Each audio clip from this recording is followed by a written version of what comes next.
Hello दोस्तों, कैसे आप सब। आई होप आप सभी लोग बहुत अच्छे होंगे। तो आज हम फिर से एक कहानी डिस्कस करेंगे। इससे आप इंग्लिश के कई सारे न्यू वर्ड का meaning, English to Hindi translation और साथ ही ग्रामर का पोर्शन भी सीखने वाले हैं। तो चलिए, आपको बहुत मजा आने वाला है। इससे आप इंग्लिश के अच्छी अच्छी चीज़ें सीखने वाले हैं। तो वीडियो को अंत तक देखिए कहानी को अच्छे से समझने के लिए। सबसे पहले हम लोग कहानी का टाइटल समझते हैं। टाइटल है the snake and foolish frogs. The snake, snake यानी सांप, एंड यानी और, फुलिश, देखिए फुल से बना है, फुलिश मतलब होता है मूर्ख। ओके। और फ्रॉग यानी मेढक, देखिए मेढक, इसको हम लोग बोलते हैं फ्रॉग। यहाँ बोला गया है फ्रॉग्स यानी मेढकों, एक से ज्यादा है, प्लूरल बनाया गया है। कोई नाउन को एस या एस लगाए हम लोग उसका प्लूरल बनाते हैं। तो फ्रॉग यानी मेढक, फ्रॉग्स यानी मेढकों। क्या हो गया टाइटल? द स्नेक यानी सांप, एंड यानी और, फुलिश फ्रॉग्स यानी मूर्ख मेढकों की ये कहानी, मूर्ख मेढकों और एक सांप की एक कहानी है। तो चलिए, बड़ा इंटरेस्टिंग कहानी है, शुरू करते हैं। An innocent frog Prince asked an old snake. An innocent frog, देखिए एन यानी एक, इनोसेंट यानी होता है मासूम या नासमझ। ठीक है। अब एन क्यों, आ क्यों नहीं? क्योंकि इनोसेंट में ई का उच्चारण आ रहा है और ई एक वावल साउंड है, इसीलिए एन। एन इनोसेंट, एक नासमझ या मासूम, फ्रॉग प्रिंस, ठीक है। फ्रॉग यानी मेढक और प्रिंस यानी होता है राजकुमार, राजा का बेटा, जो किंग का बेटा होता है उसे हम लोग बोलते हैं राजकुमार, उसे इंग्लिश में बोला जाता है प्रिंस। ठीक है। तो एक मासूम राजकुमार यानी कि मेढक का राजकुमार, आस्क्ड यानी पूछा, आस्क मतलब पूछना, आस्क से बना है, आस्क्ड वर्ब टू है, पास्ट फॉर्म है, यानी पूछा। क्या पूछा?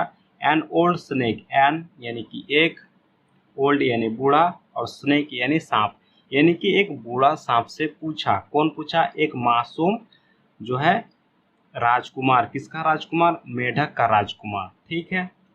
क्या पूछा? Can you please carry me to my parents. Can you please, देखिए उससे रिक्वेस्ट कर रहा है, प्लीज मतलब होता है कृपया। ठीक है। तो कैन मतलब होता है सकना, अब ये पहले लगाया गया है, यानी इंट्रोगेटिव सेंटेंस है, यानी क्वेश्चन कर रहा है। क्या क्वेश्चन कर रहा है? कैन यू प्लीज, कृपया क्या आप, कैरी मी मुझे ले जा सकते हैं। कैरी मतलब होता है ले जाना, मी यानी मुझे। तो क्या क्या आप कृपया मुझे ले जा सकते हैं कहाँ? टू माई पेरेंट्स, माई यानी मेरा, पेरेंट्स यानी माता पिता, माता पिता को हम लोग बोलते हैं पेरेंट्स। तो क्या बोल रहा है कि क्या कृपया क्या आप मुझे मेरे माता पिता के पास ले जा सकते हैं? किसने पूछा? एक मासूम जो है राजकुमार ने, मेढक का राजकुमार ने ऐसा पूछा एक बूढ़े सांप से। ठीक है। आगे बोल रहा है he let the snake carry him to his parents. He यानी उसने, लेट यानी कि अनुमति देना, अलाउ जो मीनिंग देता है, अलाउ मतलब क्या? आज्ञा देना, अनुमति देना, तो वही मीनिंग लेट देता है। तो ही लेट द स्नेक यानी उसने सांप को अनुमति दिया, कैरी हिम ले जाने का, कैरी मतलब ढोना या ले जाने का, हिम यानी उसे, यानी उसने सांप को अनुमति दिया उसे ले जाने का, टू हिज पेरेंट्स, हिज यानी उसका, पेरेंट्स यानी माता पिता, यानी उसके माता पिता के पास उसे ले जाने का क्या किया? अनुमति दे दिया। आगे बोल रहा है सम डेज लेटर, सम यानी कुछ, डेज यानी दिनों, डे मतलब दिन, एस लगा के प्लूरल बनाया गया, डेज यानी दिनों, लेटर यानी बाद। ठीक है। लेटर मतलब होता है बाद, तो कुछ दिनों बाद, इसका क्या मतलब हो गया? सम डेज लेटर, कुछ दिनों बाद। The snake complained that he was feeling very sick. The snake यानी सांप, कंप्लेंड यानी कि शिकायत किया, कंप्लेन मतलब होता है शिकायत करना, कंप्लेन से ही बना है, कंप्लेंट वर्ब टू है, यानी शिकायत किया। दैट यानी के, ही वॉज फीलिंग वह महसूस कर रहा था, देखिए ही के साथ वॉज पास्ट दिखा रहा है, ही के साथ वॉज होता है पास्ट में, और फील मतलब होता है महसूस करना, और फीलिंग मतलब क्या है? वर्ब फोर है, कंटिन्यूटी दिखा रहा है, यानी पास्ट और continuity and continuous.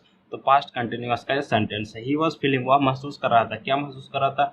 Very sick, very यानी बहुत, सिक यानी बीमार, यानी कि वह बहुत ज़्यादा बीमार महसूस कर रहा था, उसने कंप्लेन किया सांप ने।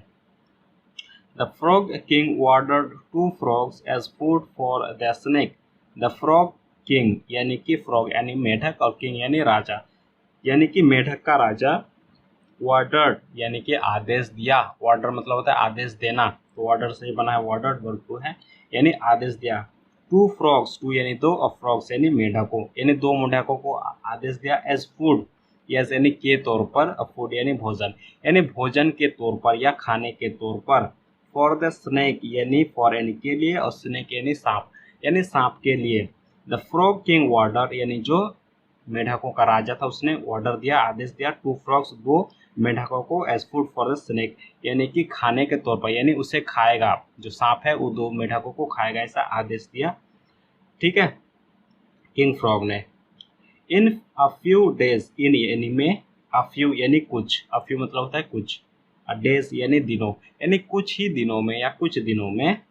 The snake become healthy again, the snake यानी सांप, बिकम यानी हो गया, बिकम मतलब होता है होना, बिकम से बना है बिकम यानी हो गया, हेल्दी यानी कि स्वस्थ, हेल्दी मतलब होता है स्वस्थ, अगेन यानी फिर से।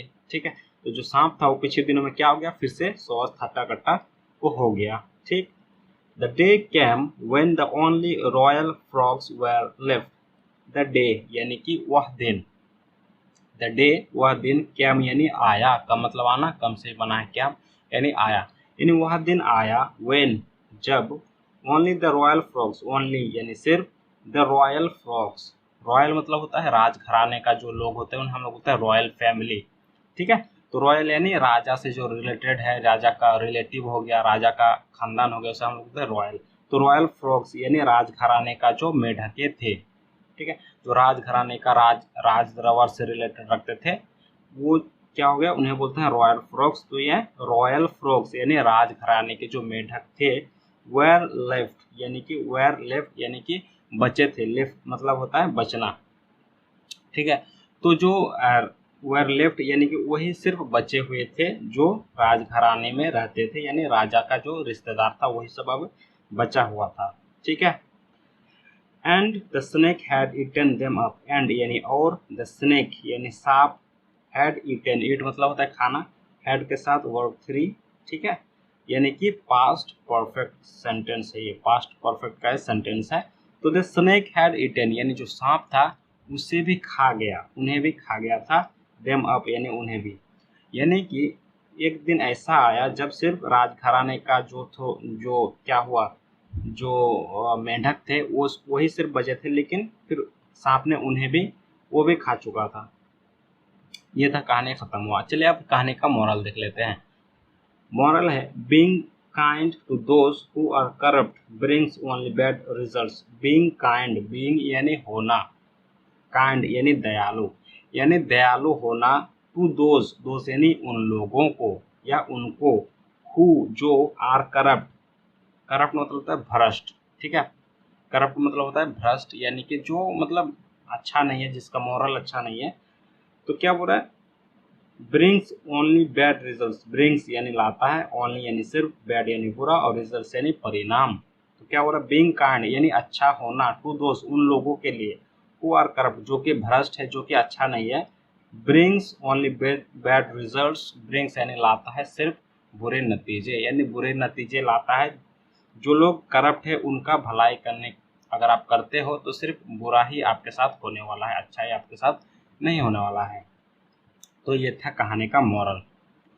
तो आशा करता हूँ ये कहानी आपको बहुत ही अच्छा लगा होगा। इस कहानी के जरिए आप इंग्लिश के कई सारे न्यू वर्ड का मीनिंग सीखे होंगे। तो वीडियो अगर अच्छा लगा हो तो एक लाइक कीजिए, चैनल में पहली बार आए हैं तो चैनल को सब्सक्राइब करके बेल नोटिफिकेशन को ऑन कर दीजिए, क्योंकि मैं आप सबके लिए ऐसे ही इंटरेस्टिंग और इन्फॉर्मेटिव इंग्लिश का वीडियो लाता रहता हूँ। और हाँ, कमेंट में ज़रूर बताइए कि ये वीडियो आपको कैसा लगा।